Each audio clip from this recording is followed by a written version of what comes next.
بسم اللہ الرحمن الرحیم۔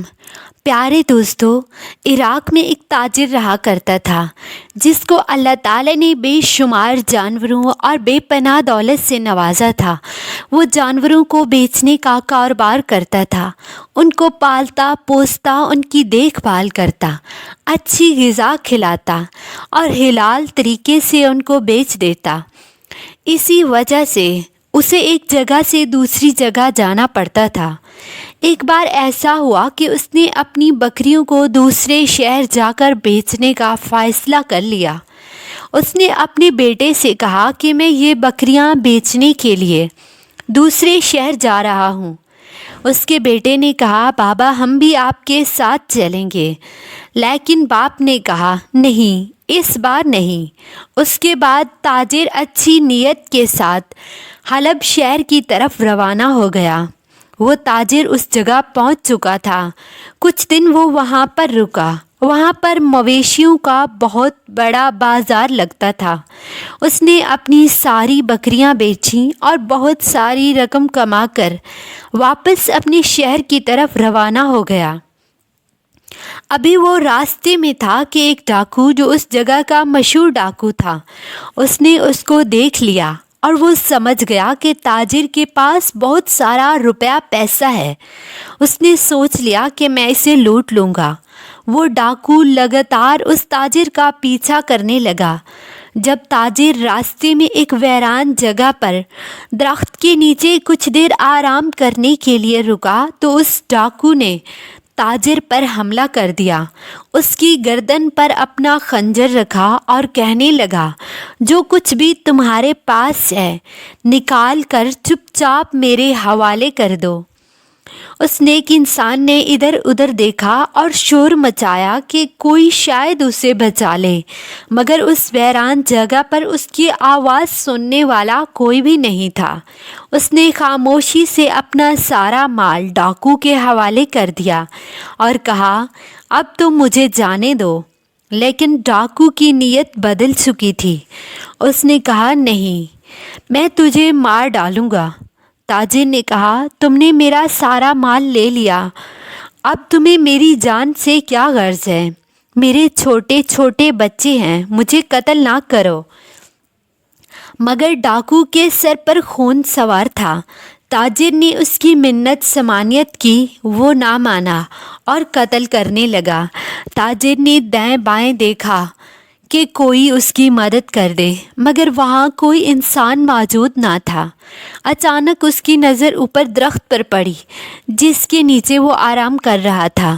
اس نے وہاں پر دیکھا 2 کبوتر بیٹھے تھے اور اس کی طرف ہی دیکھ رہے تھے۔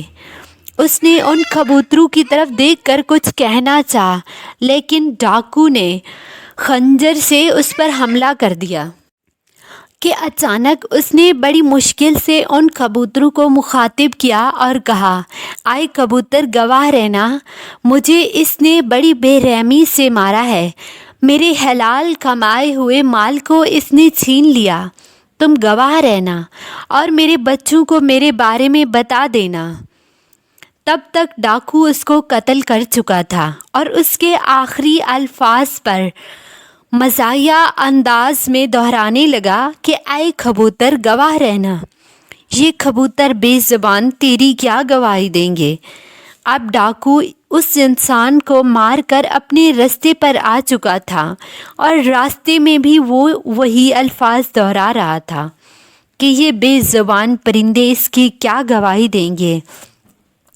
ایسا نہیں ہو سکتا، انہیں کیا معلوم کہ میں کون ہوں؟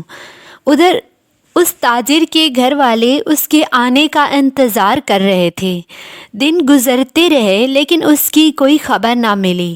چنانچہ اس کا بڑا بیٹا اپنے والد کی تلاش میں اسی حلب شہر میں آیا۔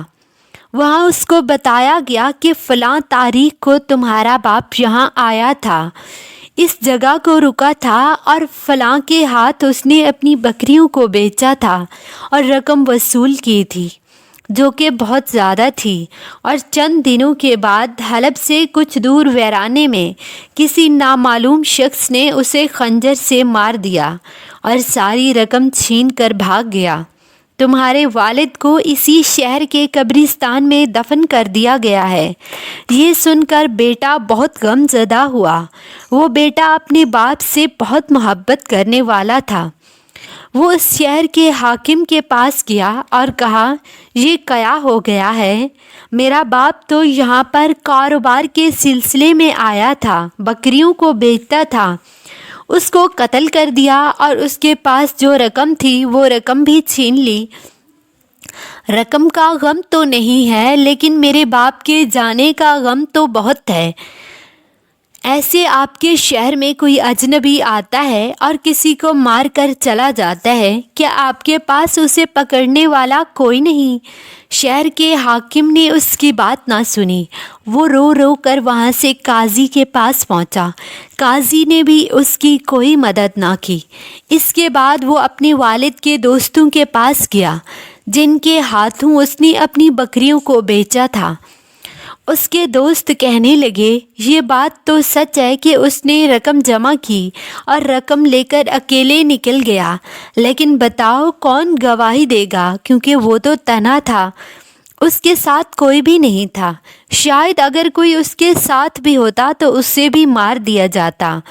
بڑی بے رحمی سے اس قاتل نے تمہارے باپ کو قتل کیا اور اب وہ وہاں سے جا چکا ہے، ہم اسے نہیں ڈھونڈ سکتے۔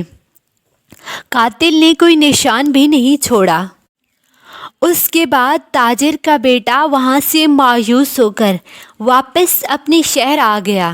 گھر آ کر وہ سوچ رہا تھا کہ کس طرح سے یہ ساری بات اپنی ماں کو بتاؤں، لیکن ماں کو بتانا بھی ضروری تھا۔ اس نے کہا، ماں، بابا کو کسی نے مار دیا ہے۔ وہ اجنبی کون تھا ہم نہیں جانتے، پیسے بھی وہ لے کر بھاگ گیا ہے اور بابا کو بھی ختم کر دیا۔ میں اس قبرستان سے ہو کر آ رہا ہوں جہاں بابا کو دفن کیا گیا ہے۔ ماں یہ سنتے ہی بے ہوش ہو گئیں۔ ماں کو بعد میں ہوش تو آ گیا، لیکن کافی وقت گزرنے کے بعد بھی قاتل کا کوئی پتہ نہیں چل سکا۔ وہ بیٹا سوچتا رہتا ہے کہ کس طرح اپنے باپ کو انصاف دلاؤں گا۔ ایک بار ایسا ہوا کہ وہ فجر کی نماز پڑھنے مسجد میں گیا۔ وہاں پر ایک مولوی صاحب تھے۔ انہوں نے اسے پریشان اور زور و قطار روتے دیکھا تو پوچھا، بیٹا کیا بات ہے، آخر تم اتنا کیوں رو رہے ہو؟ اس نے تمام واقعہ مولوی صاحب کو سنا دیا کہ میرے نیک باپ کو کسی نے مار دیا، میں یتیم ہو گیا ہوں، مجھے سمجھ نہیں آ رہی کہ وہ کون تھا جس نے چپکے سے میرے باپ کو قتل کر دیا۔ اس شہر کے حاکم کو بھی یہ بات معلوم نہیں، کوئی گواہی دینے والا بھی نہیں۔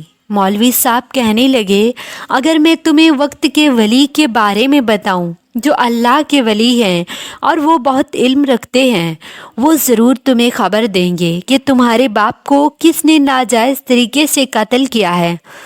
یہ سن کر بیٹا بہت خوش ہوا۔ اس نے کہا، اب مجھے ان سے ملوائیے۔ مولوی صاحب کے ساتھ وہ اس اللہ کے ولی کے پاس گیا۔ وہ عبادت میں مصروف تھے۔ بیٹا چپکے چپکے روئے جا رہا تھا۔ اللہ کے ولی نے کہا، بیٹا غم نہ کر، وہ گواہی دیں گے اب تمہارے باپ کے قتل کی، جن کے بارے میں اس اجنبی کو بھی گمان نہیں تھا۔ تم دیکھ لینا، اللہ تعالیٰ کی رسی جب کھنچتی ہے تو بڑے بڑے مجرم اپنی گردنوں کو نہیں بچا سکتے۔ تم دیکھ لینا، وہ پکڑا جائے گا اور اپنے منہ سے خود بتائے گا۔ وہ ڈاکو بھی ابھی تک نہیں بھولا تھا کہ اس نے ایک نیک تاجر کو قتل کیا ہے۔ وہ جب بھی کبوتروں کے جوڑے کو دیکھتا تو اسے اس نیک تاجر کے الفاظ یاد آتے، اے کبوتروں گواہ رہنا۔ وہ پھر سے ہنستا اور کہتا، کتنا بے وقوف تھا نا تاجر، بے زبان کبوتروں کو گواہ بنا گیا۔ آج میں شہر کا امیر ترین انسان ہوں اور میرے برابر کوئی بھی نہیں آ سکتا۔ ایک مرتبہ اس کے کسی قریبی رشتہ دار کے ہاں تقریب تھی۔ وہ خود بھی اس تقریب میں شریک تھا۔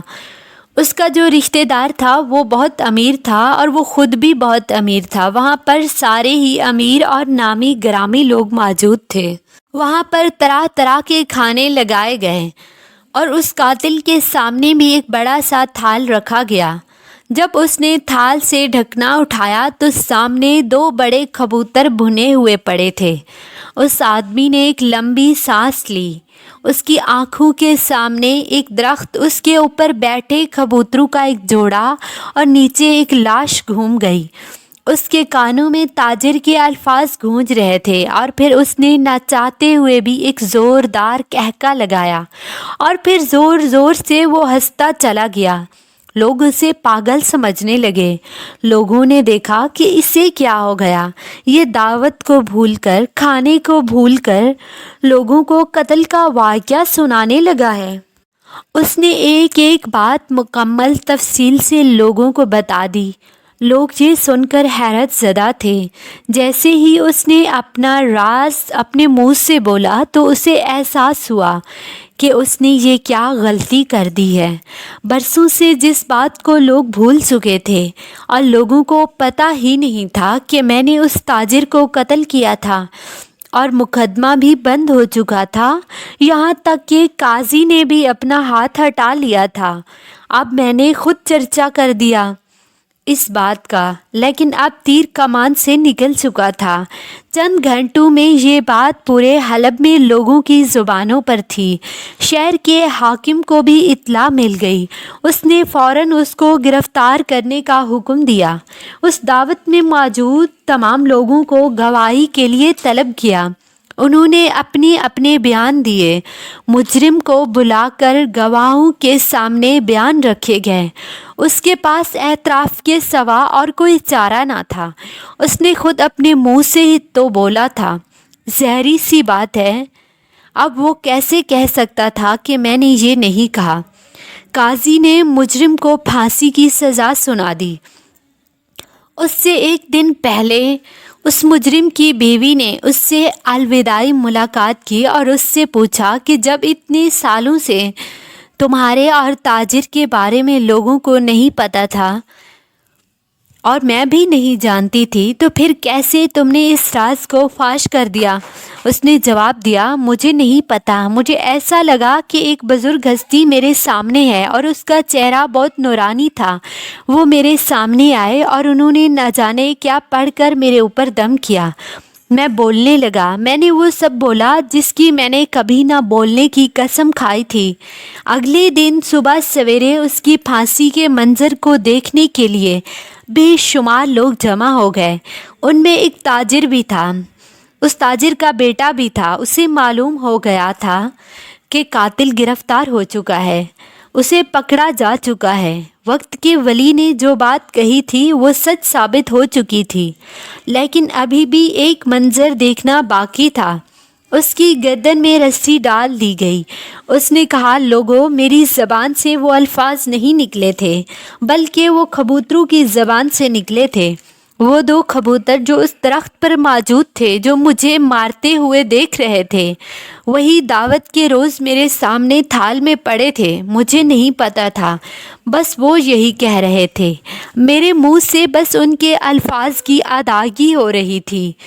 لوگ یہی سمجھ رہے تھے کہ ان کا ذہنی توازن بگڑ چکا ہے، یعنی یہ اب پاگل ہو چکا ہے۔ جب جلاد نے رسی کھینچی، لوگوں نے ایک مجرم کو اس کو سزا پاتے دیکھ لیا اور سب نے سکون کا سانس لیا۔ اچانک لوگ نعرہ تکبیر، اللہ اکبر کی آواز بلند کرتے ہیں۔ اللہ تعالیٰ چاہے تو بے زبان کو بھی زبان دے دے۔ اسی وقت لوگوں نے دیکھا کہ 2 کبوتر جو قاتل کے سر پر بغیر کسی حرکت کے بیٹھے ہوئے تھے۔ تمام لوگوں نے کہا، ہم نے گواہی دی اور ان 2 کبوتروں نے گواہی دے دی۔ پھر یہی نہیں ہوا کہ مجرم کو سزا مل گئی، بلکہ بکریوں سے حاصل ہونے والی رقم جو ایک تاجر کی تھی، اس کے بیٹے کو دلوائی گئی۔ سبحان اللہ! بے شک اگر انسان نیک کام کرتا ہے تو اللہ تعالیٰ گواہی بے زبان چیزوں سے بھی دلواتا ہے۔ ہمیں اس بات کا یقین ہونا چاہیے کہ ہماری مدد کے لیے ہمارا رب کافی ہے۔